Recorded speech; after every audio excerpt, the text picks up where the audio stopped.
very nice to meet you, Dr. I'm sorry, what was your name again?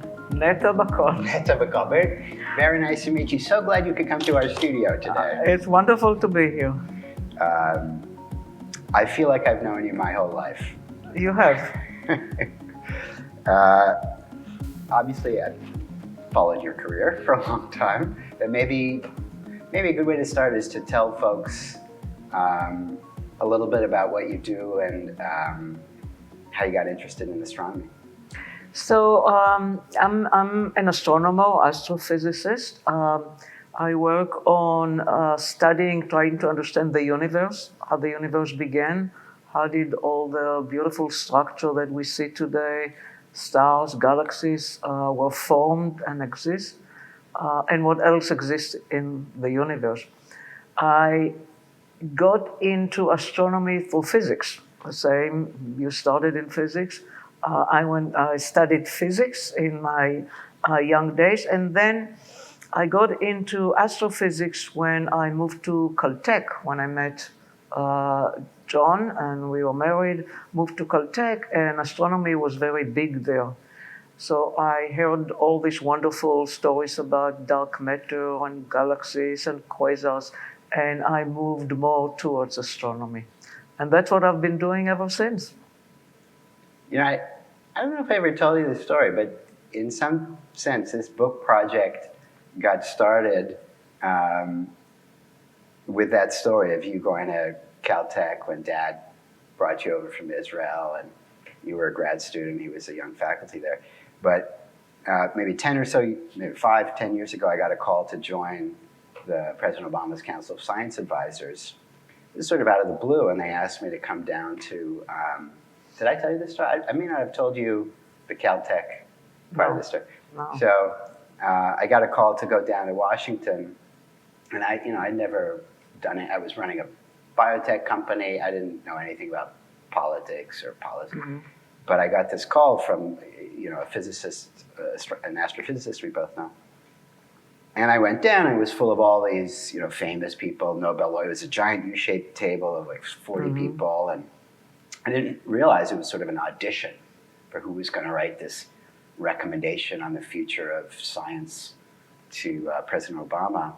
And there were all these famous people sitting around, with military generals and university presidents and Nobel laureates, and everybody was supposed to go around and give a little 2-minute introduction. And so they started going around, I'm the general of this and this, and I led the army and that, and I run DARPA, I'm the president. And I was like, what am I going to say? And the guy next to me was the president of Caltech. Oh. So he said, my name is so-and-so, and I'm the president of Caltech in Southern California, and we do this, and we do that, and we have this many Nobel, blah, blah, blah. And it got to me, and I was like, you know what, I have no chance for, being part of this project. They're going to be, so I'm just going to have a little bit of fun. And what he had said just before going to me was like, well, Caltech has this reputation of being kind of a monastery, and we produce all this great science. And then it gets to me, and I was just going to explain, and then I said, oh, screw it. And I said, well, the distinguished gentleman on my left said, Caltech has this reputation of being a monastery, but I have to say my father came there as a young faculty, and that's where he brought my mother, and I was born there. So I am what you might call proof by counterexample that it's not exactly a monastery. And then everybody in this very serious room just started laughing. Yeah. It's a little bit of a geeky joke, but it's full of, scientists. Yeah. And then a week later, I got a call to do this thing. I guess just some silly joke was how this whole book got started. So we helped you with that story, huh? The Caltech story. There you go. So you've been working in astronomy ever since Caltech, and then from Pasadena at Caltech, you went to Princeton. Yeah.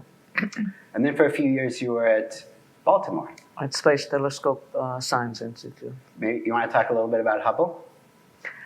Yeah, so the Hubble Space Telescope, which is one of the biggest, most well-known telescopes ever built and achieved amazing scientific results, is closely connected to our family. Dad, John, was one of the sort of founders and leaders of the Hubble Space Telescope that helped lead it from the early 70s, helped shepherd it through Congress and NASA and all the ups and downs of the life of the Hubble Space Telescope. In fact, they have a big auditorium at NASA, the Space Telescope Institute is named the John Bahcall Auditorium. I worked at the Space Telescope for several years when they first opened the institute, Science Institute for the Space Telescope, as the chief scientist for the Hubble Space Telescope, which was a very exciting time. So Hubble was unique. It was the first telescope, a big optical telescope to be put in space to be able to observe the universe with very high resolution, and has yielded immense scientific results.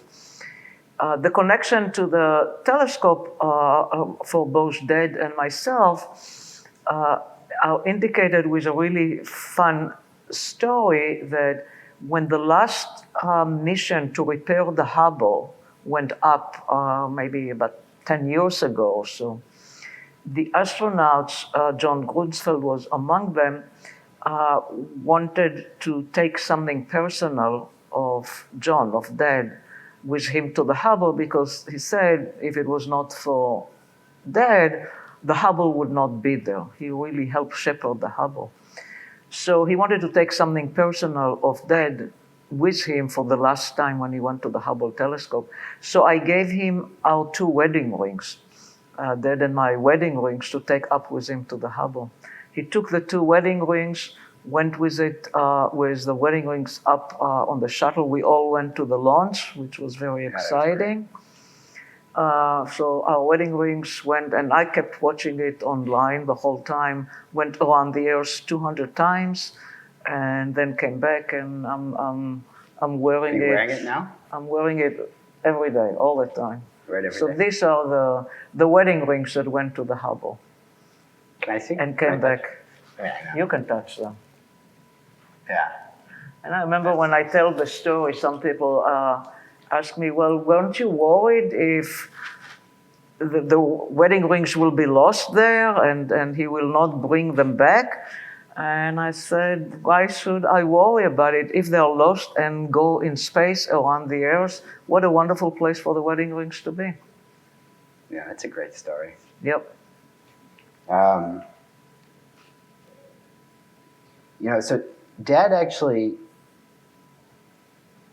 was in some ways a model for the kind of thing that I've just written about, these stories of a person who has an idea and believes in that idea, even though people make fun of it or don't believe it, not just for a few months or a few weeks or even a year, but for decades. And I think we all grew up, me, Don, Orly, my siblings, being aware that Dad had championed this idea. I mean, fortunately, he didn't struggle. He had other projects he worked on and was very well recognized. But this particular idea ended up winning 2 Nobel Prizes, and my dad championed it for 30 years. Yeah, 35, yeah. 35. Almost 40 years. That's right. So it was 1964. Started in 64, yeah. So the first... That was roughly when we met. Oh, is that right? Yeah, so when we first met, I was a graduate student. He was telling me about this project of the solar neutrinos that he'd just been working on, and he was very, very excited about it. Oh, that's right. So his paper published... We're going to tell the story. Yeah. Or I guess I'll tell this one, and then you'll tell a couple of other ones. But I didn't know that Dad had the idea let's see, he published in 64. Yeah, and we met in 65. I see. Oh, okay. So that's one of the things he was telling me, very excited about this project he just started.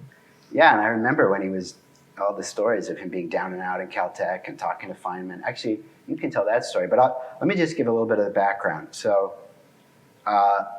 in 1964, my dad published a paper which suggested a new idea for measuring how stars shine. So for a long time, Hans Bethe had suggested nuclear reactions power stars. And he suggested that when? That was many decades earlier. That was a few decades before. So our best understanding was that stars shine by these nuclear reactions, nuclear fusion. They're essentially giant nuclear explosions. Like hydrogen bombs. Like hydrogen bombs, where helium atoms come together. The dominant source of energy, helium atoms come together. Hydrogen atoms come together, form helium, release a lot of energy. And that's how the sun is expected to shine. And that's how the sun and stars in our galaxy and in all over the universe were believed to shine, but we had no way of testing that, or proving that. And so in 1964, my dad published this paper with an idea that if this was really true, it was kind of a crazy idea. If this was really true, that nuclear reactions power stars, and that's how stars shine, then we know that from nuclear reactions there are these little byproducts, these tiny little things called neutrinos that are little spillover, not just light comes out, but these tiny particles, massless particles called neutrinos, spill out. And you could calculate, if you believed that this was really how stars shine, you could calculate how many neutrinos should arrive on Earth. They're very weak. They interact very weakly, so they just travel close to the speed of light and interact with almost nothing. But if you build a big mine and put a ton of stuff, like a giant vat of fluid, you could calculate, even though it wasn't many reactions, a small number per day, how many you should see. From the sun, neutrinos from the reactions, from the sun, nuclear reactions. Exactly. If our theory was correct and stars shine in this way, my dad came up with this kind of crazy idea. We could test it by building a mine and measuring, and then we would have the answer. And people said, that's crazy. Like the sun is so far away, and these are these tiny little products, and we have no idea. There's no way you could possibly do this. But he convinced enough people. Ray Davis, who was his collaborator, designed the experiment, built the mine, got money, and built the mine, and they measured. No, the mine existed. Built the experiment. Built the experiment in the mine, which was located in South Dakota. In South Dakota, the Homestake mine. It's a gold mine in South Dakota. That's right. It was originally a gold mine. And they put a vat of, it was mostly chlorine. Right? Chlorine. And so they did the experiment. They measured, and the answer was off. Off by a factor of 3. It was off by a factor of 3. And that, I remember, was very disappointing for Dad, because he had built this whole theory. People were pretty sure that this is how stars shine, and he had done all these calculations. We should measure this. They built this, and the answer, the experiment gave a result that was very different than what he had calculated by a factor of 3. So it was interesting because the result came quickly in the 60s. There were good and bad in the result. The good was they detected neutrinos from the sun. Yeah.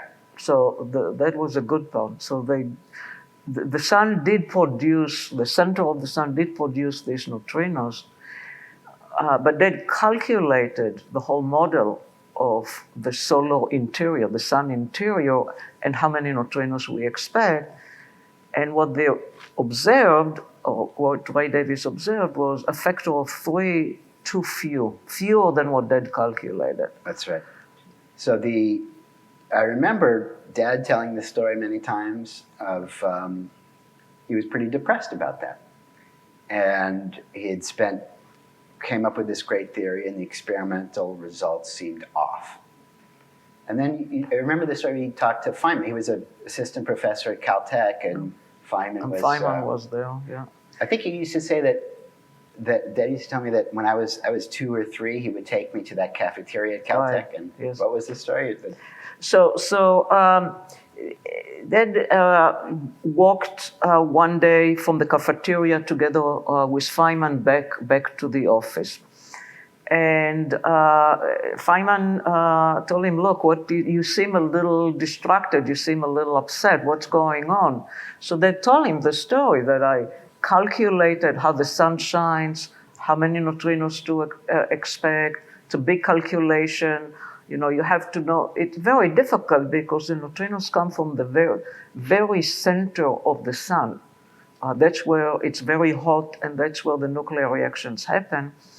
And we cannot see the center of the sun. So you have to calculate with all kinds of physics assumptions of what is the temperature and the density at the center of the sun. So it's very complicated calculations. But I calculated it. I think I did a good job. But the experiment gives 3 times too few neutrinos. And I don't know what I did wrong. I don't know what's going on here. And I'm a young professor, assistant professor, and I'm worried about it. That's the biggest research I've done so far, and maybe it's wrong. So Feynman talked to him and said, well, did you check it? Did you recheck it? And Dad said, yeah, I checked it and rechecked it many times, and I think everything checks okay. And he said, Feynman tapped him on his back and said, don't worry, young man. If you checked it, you may be right, and the result may be right, and there may be something important in this discrepancy. And that was in the 60s. And for 30 years, nobody knew what was going on. It became known as the solar neutrino problem.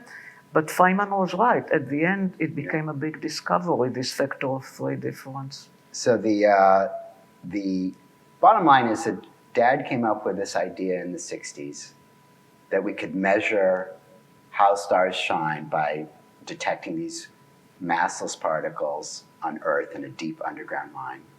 And the answer was too low by a factor of 3. And that mystery stayed there for 30 years. And my dad, a lot of people had ideas about why it didn't matter. You can't possibly measure anything that far away. It's not important. You made some mistakes in your calculation. But he stuck to it because he had a confidence that he was right. And then people realized that maybe my dad was right and the experiment was right, but something about our laws of physics was wrong. And that, 30 years later, turned out to be the case. Why? The laws of physics, as we understood it, needed to be changed. Because at the time, all the way until just about the late 90s, the early 2000s, people believed that neutrinos had no mass. And this experiment proved that, in fact, neutrinos had a mass. Yeah. And the factor of 3 is because there were 3 neutrinos. And as soon as neutrinos have a mass, they can rotate between all 3 of them. And that's why you were only seeing 1/3 of what you expected. And so that was an example of what we call a loonshot. It was an idea that was dismissed as crazy, that you could measure something in astronomy that would tell you about the basic laws of particle physics. And no one had done that before. Now it's a whole field called, particle astrophysics. Neutrino astrophysics. Neutrino astrophysics by itself, and then that expanded to measuring. And 30-some years, it was considered a crazy idea that you could do it. And then, in the end, the laws of physics needed to be changed, and 2 Nobel Prizes had been awarded already for that. Unfortunately, Dad wasn't around to be recognized, but I think he got the satisfaction of knowing that his theory was right, and it changed our understanding of the laws of physics. It changed the textbooks in physics. Now neutrinos have mass, and it totally changes what we understand about standard model of physics. But for 30, 35 years, many top physicists kept saying, oh, well, you cannot possibly calculate, if you succeed in calculating this neutrino from the center of the sun to within a factor of 3, that's achievement. That factor of 3 doesn't mean anything. And that was pretty common statement that, so the story of dad and solo neutrinos, where you have a person who suggests an idea, and for 3 decades people think it's kind of nuts, and then he persists because he's investigated quite carefully. Kind of got me thinking about this pattern in science, that people think these great discoveries happen overnight. These brilliant geniuses have this idea and then it's widely recognized.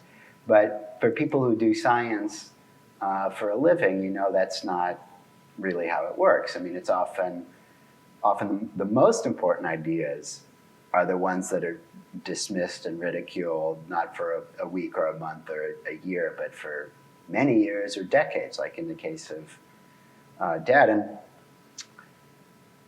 the second place this really came home to me was when I got started in biology and biotech and in drug discovery.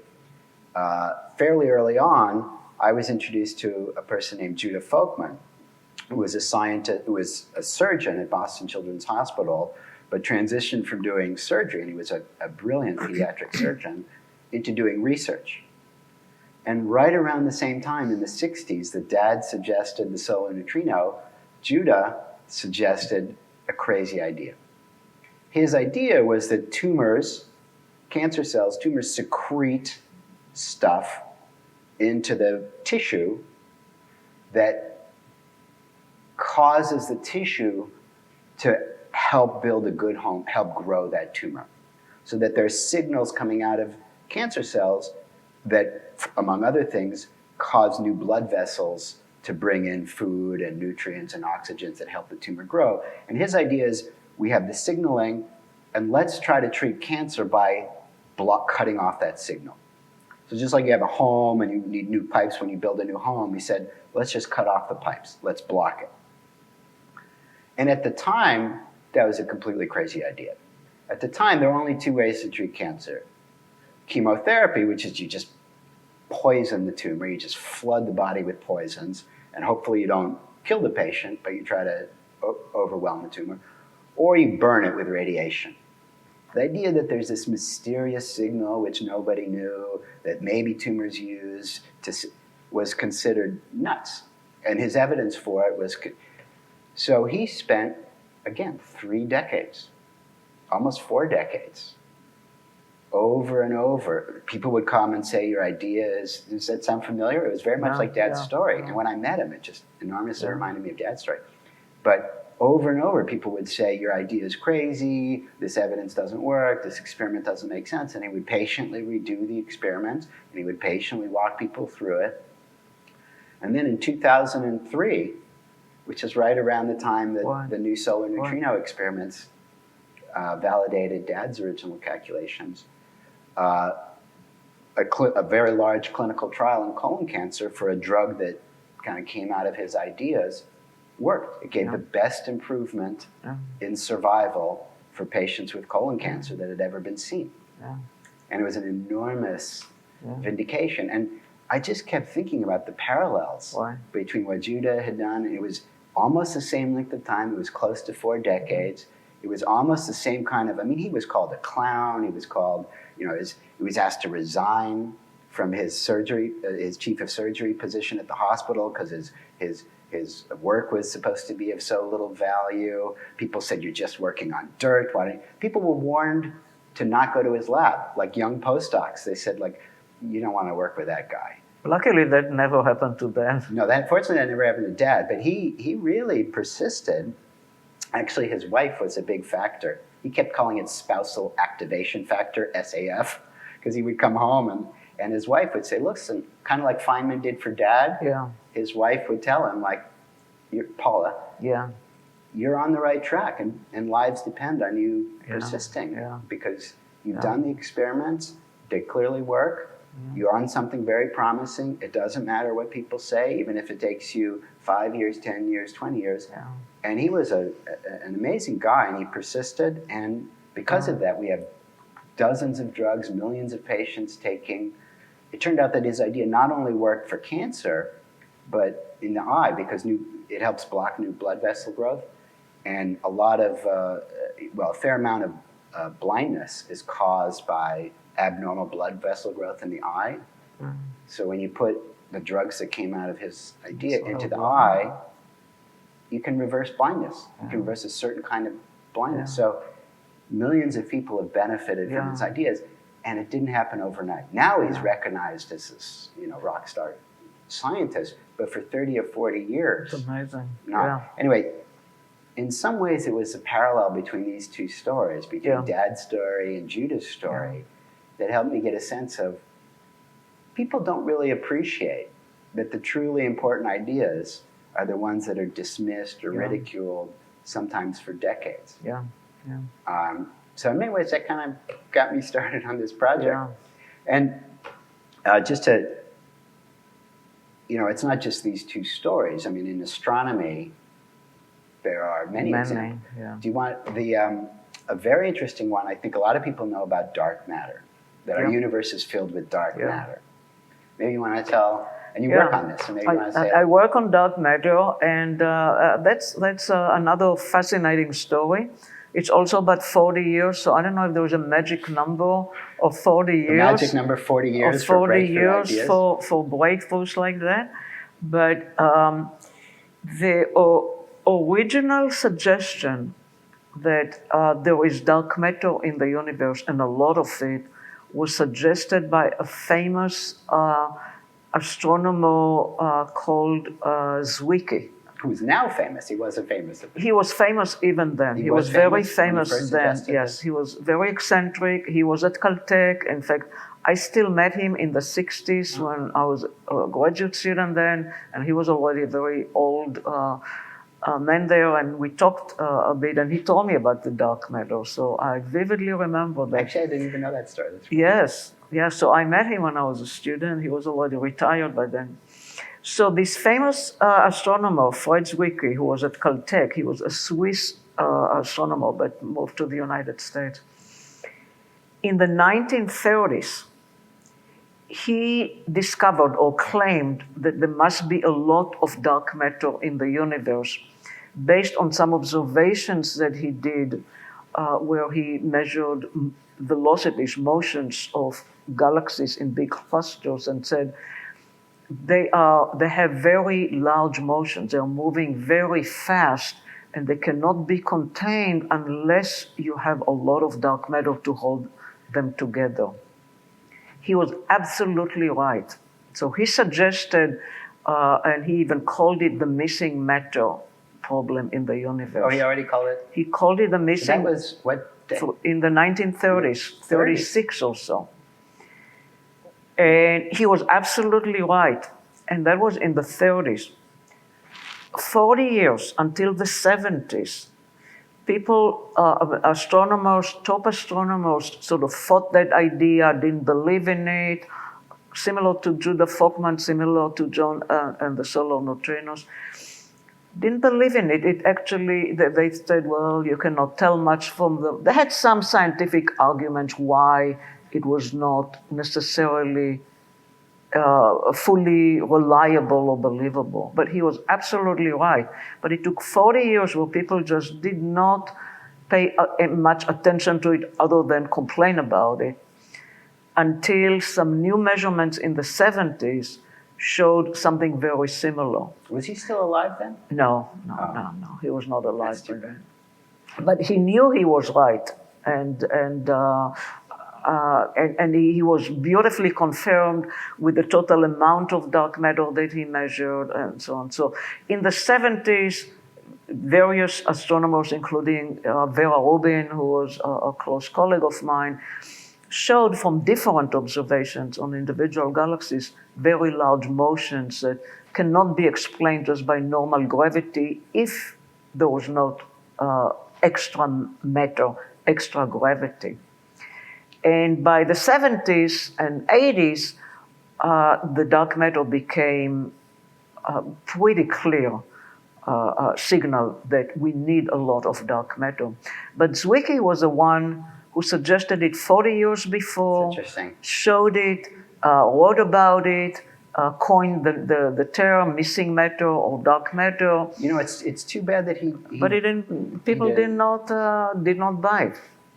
You know, it's too bad that Dad fortunately lived Yes, to see that. the triumph and Yes. the mass for the neutrino and the success and actually the incredible growth of particle astrophysics, which a new way to understand the science of the very small by looking at you know the universe and the trillions of which is it really grew in a whole new field. And in Judah, actually, there's a great story about Judah, which not a lot of people know, which is in the results from this colon cancer trial that validated his theory, and everybody had given up on it because there had been a lot of negative results, were unveiled in June 1st, 2003, in a conference, in a big auditorium in a conference center in Chicago. And the guy presenting, you know, unveiled the data, he goes slide, and then he shows these results that patients live longer who took this drug compared to patients. And there's just like this, you know, ovation. And he says, I only wish Dr. Folkman were alive to see this. Oh, he didn't. But Judah was sitting there in the back, and he turned to the guy next to him and just smiled and let it go. But Judah fortunately lived to see not only it's interesting because it started as one idea, let's block blood vessels, but the whole idea that tumors signal the body grew into a giant field. So all of the treatments that underlie new cancer drugs today are about blocking signaling. And that really started with Judah's ideas, just like all of the work in particle astrophysics today about testing laws of physics by looking at the trillions of galaxies in the universe. And all of those started from kind of that one idea, and it expanded enormously. So, you remember what Dad said when the results were found that in 2001 that fully showed that his calculations were exactly right, and there was new physics, and the neutrinos have mass, and they oscillate from one to the other. And they had an interview of him, a video interview, and asked him, how did you feel when this result was announced? And of course, they shared the results with him ahead of time. And he said, I felt like dancing, he said. We have that video. I felt like dancing. I felt as if and then after a moment thinking, he said, for 35 years, I felt as if I was somehow convicted of some heinous crime that I did. And then all of a sudden, some DNA results came out and showed that I was innocent. And that's how he felt. Yeah, and I'm sure that's exactly how Judah Folkman felt. His theory is called anti-angiogenic, blocking blood vessel. And it was very, very similar. And you know, we talk about astronomy, but one of the most famous things in astronomy, we talked about the magic number 40. In this case, it was more like the magic number 100 years. But people think, oh, it's so obvious today that the Earth goes around the sun and planets go around the sun. And it's very hard to imagine. But if you try to imagine and take yourself back just a few hundred years, and in the space of human history, that's a very, in the space of 10,000 years of domesticated agriculture, a couple 100,000 years of homo. It's only in the last couple 100 years that somebody looked up and said, well, maybe it goes the other way, because you look up in the sky and the sun goes and the planets go. But when Copernicus suggests, now that idea had been floating around and dismissed well before Copernicus. He was not the first one to suggest that idea, and he borrowed a lot of the science and the mathematics from Islamic astronomers, from Indian mathematics. Much of there was a lot of that went into his theory and ideas in the book that he wrote. But when he proposed that idea, no one paid attention. It was dismissed as kind of ludicrous. People think, oh, the church suppressed it, but that actually wasn't the case. The church he was a pretty devout Catholic, and the church encouraged him. It wasn't until 100 years later when Galileo, who kind of in a very obnoxious way attacked the church, that the church got. But at the time, no one paid much attention. It was considered silly. Yeah. Because if you're standing on Earth and the Earth is spinning really fast, well, why aren't birds in trees flung from their nest? It's just ridiculous. Mm-hmm. So it did kind of nothing. He first suggested it around 1510 and then published it in 1543. But it wasn't until Kepler, until the early 1600s, who really took it and turned it into a viable theory that worked much better than what we had before, that people started taking it seriously. And it wasn't until, it took about, from 1510, it took about 100 years before people started taking it seriously, and then another 2 or 3 decades before people accepted it just worked better than the previous theory. So that was a loonshot. That was like the mother. A big loonshot. The mother of all loonshot, because it changed, not only it changed how we think about the universe, but it actually changed how we think about truth as a society, as a culture, as a population, because up until then, it was divine rulers or leaders saying God's in the sky, determine the world, and the sun goes around.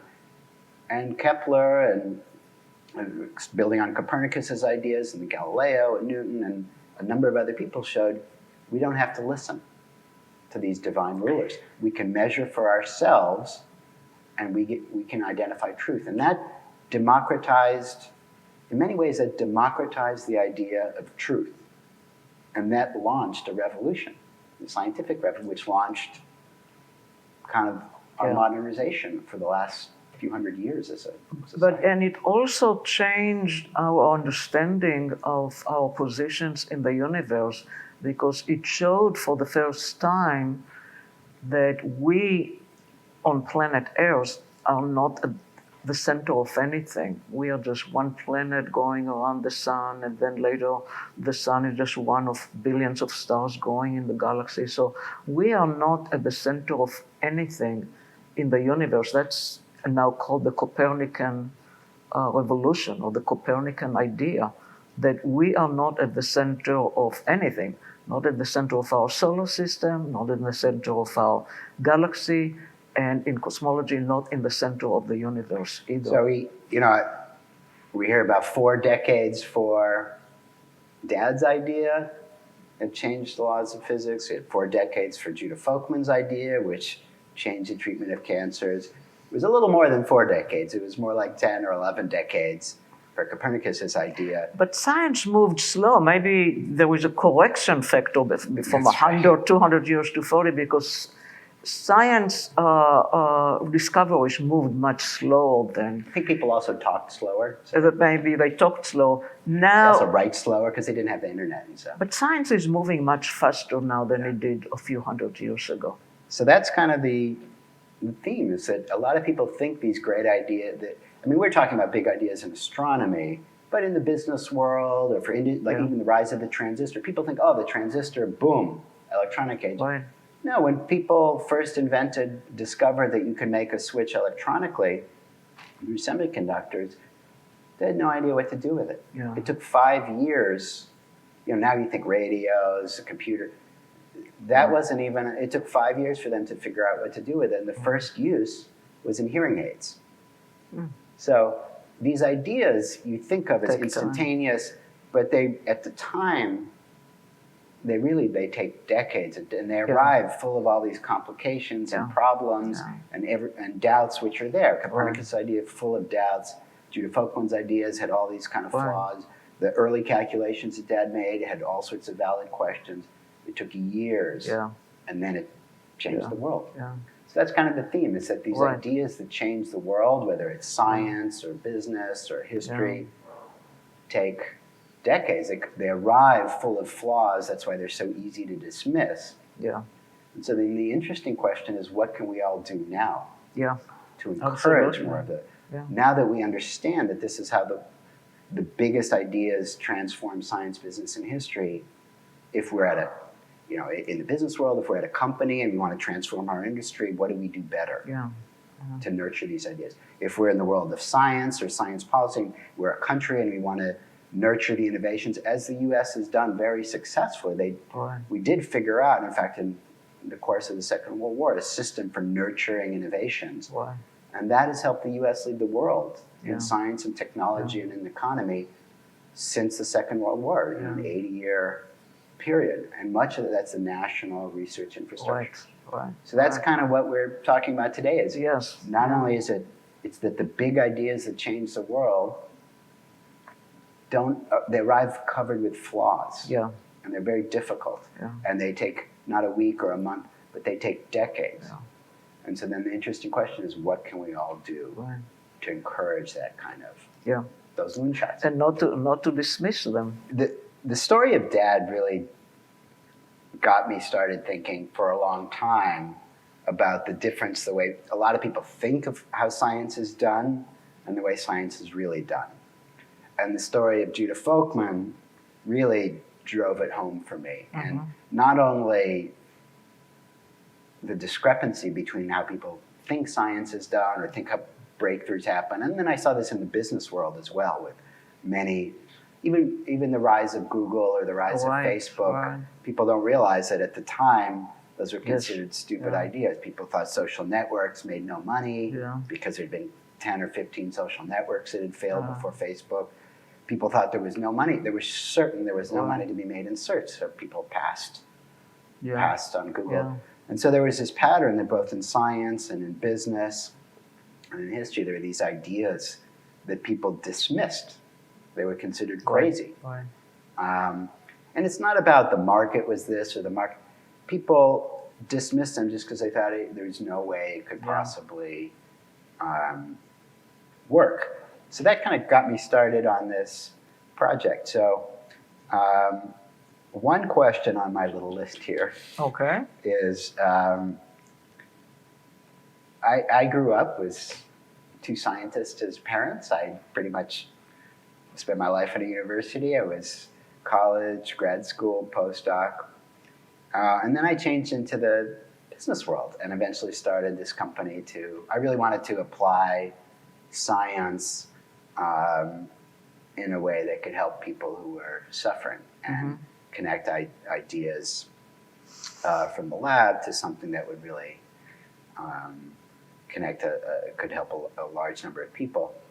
And then when I guess a question for you is, when I came and told you that I have another idea, I want to do something a little different now. I think I want to write a book. I just started as sort of an essay because it was some interesting observations. There was parallels between the film industry, movies that are considered crazy, and then they have these incredible successes. Drug discovery, and even baseball at the time. But what did you think when I told you, I have this other, instead of, working in biology and developing cancer drugs or, searching for truth in science, I had this kind of crazy idea, I want to write a book. What did you think? Well, I thought it was a bit crazy. Well, we always knew and know that you are an excellent scientist. You did so well in science. You did very well with the biotech industry. You were awarded prizes for that. You ran a wonderful biotech company. So to write a book was something totally different. So I thought it was strange to do that, but I knew that once you put yourself into doing something, just like Dad, you set your mind to do something, you'll do a great job of it. And you did. I should just say for the record that's kind of what you say now, but I remember at the time, like once a week, I obviously I would send you drafts. Yes. And you would give me very nice, very helpful comments, which I always took with a grain of salt because it's coming from my mother. So as any author knows, you take a lot of, you have to deal with caution any kind of comments coming from your mom. But it was very nice. I would send you these drafts, and you would send it back to me with some comments, and you would encourage me. You said, this is very good. It's very interesting stories. By the way, so when do you think you might get a real job? That's right. So about, I think, let's see. I'm still asking You're that. still asking me, when will I get a real job? That's great. Yes. That's good to know. Do you guys have some real jobs I could get out there? Maybe film something, interviewing? I don't know, because I need a real job still. I'm auditioning for interview hosts, like late night television. For a Loonshot. Right. No, it was, about, let's see, it was probably 2 or 3 years, so multiply that by once a week. So that's about 100, a lot of getting asked. So this is really lovely, Safi, you're doing, but, when do you think you might get a real job? Are there salaries in this book world? How does that work? Do you get, is there help? But later, I think it was kind of similar when I left pure academic science and went into the business world. That's right. For a couple of years, you were a little... Because you did extremely well in physics, and you had a wonderful future in physics, and then you decided to move to do something totally different. Actually, can I tell a little story? This was sort of fun. So I was back home one time, and I think I've told you this story. I can't remember if I told you the story. I was back home one time after I'd left academic science and was going into business stuff, and I think it was the wedding reception or a wedding announcement reception for some family friends, and you were there talking to some family friends, and I was kind of right behind you talking to somebody else, but I happened to be close enough that I could, and they were asking you, oh, what's your son doing now? And I remember you and Dad saying well, he's had a great career in science, he's doing great in science, he's exploring other things now. I've been out of science for 2 or 3 years at that point.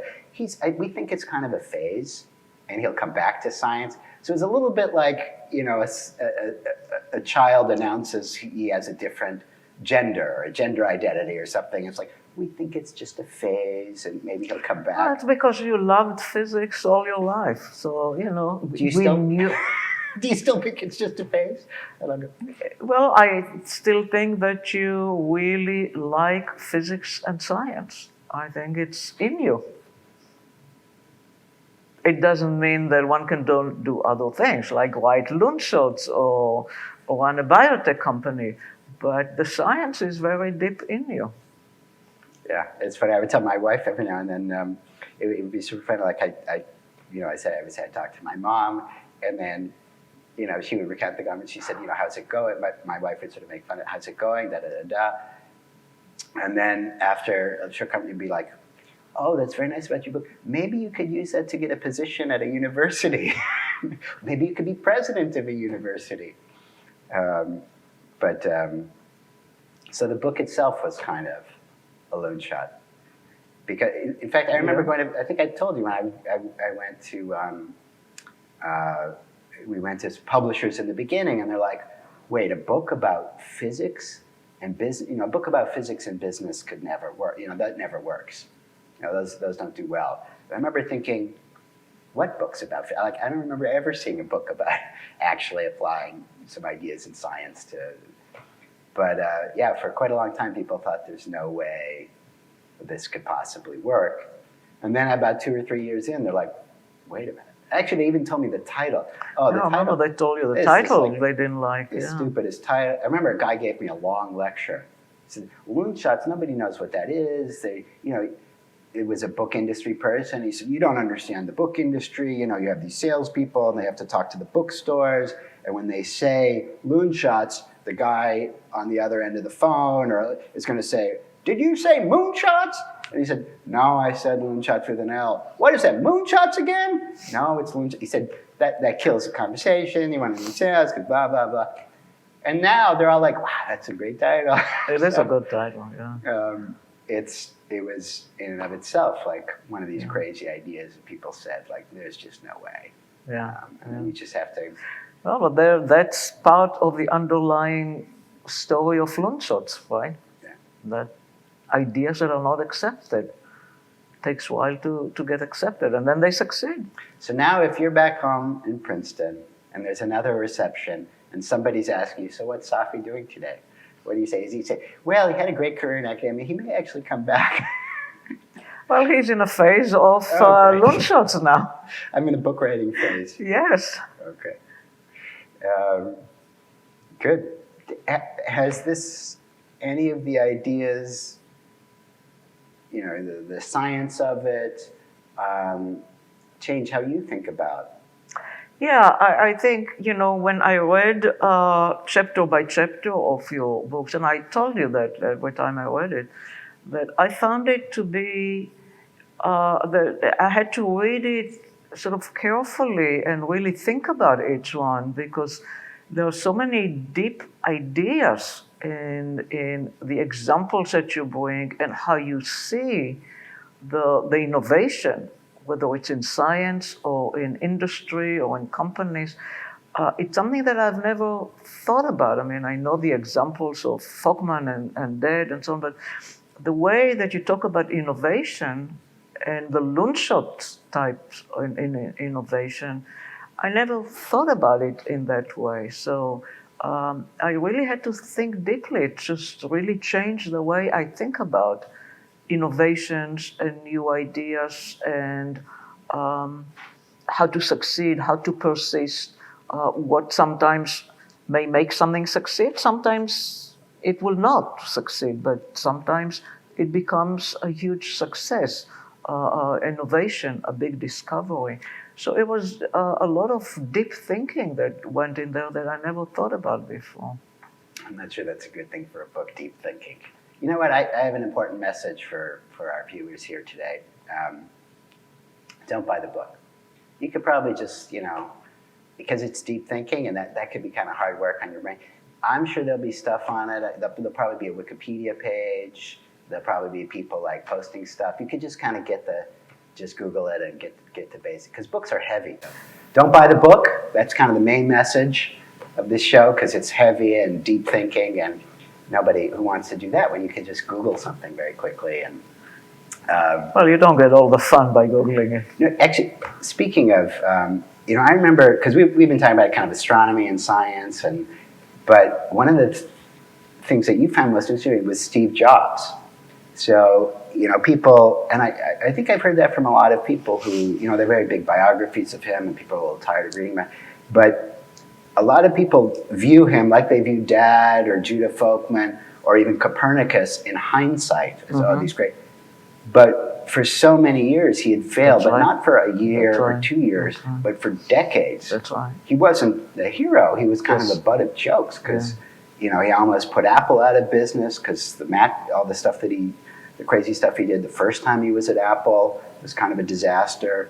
Then he started a computer company, Next, which also kind of flopped.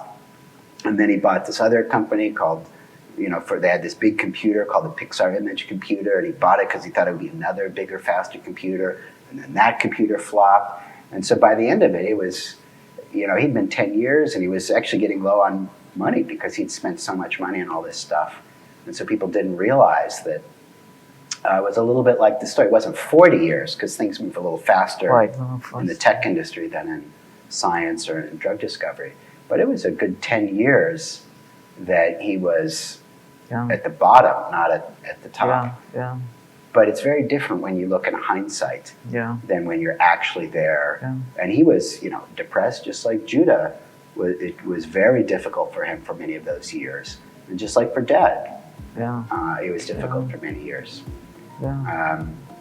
And in fact, if we want to go back to 17th, that's why Copernicus didn't publish his stuff, because he was afraid that people would laugh at him. And so he sat on his ideas for close to 3 decades. There are many examples where scientists, I'm sure companies too, have not published their results because people put them down so much and they never got to publish it.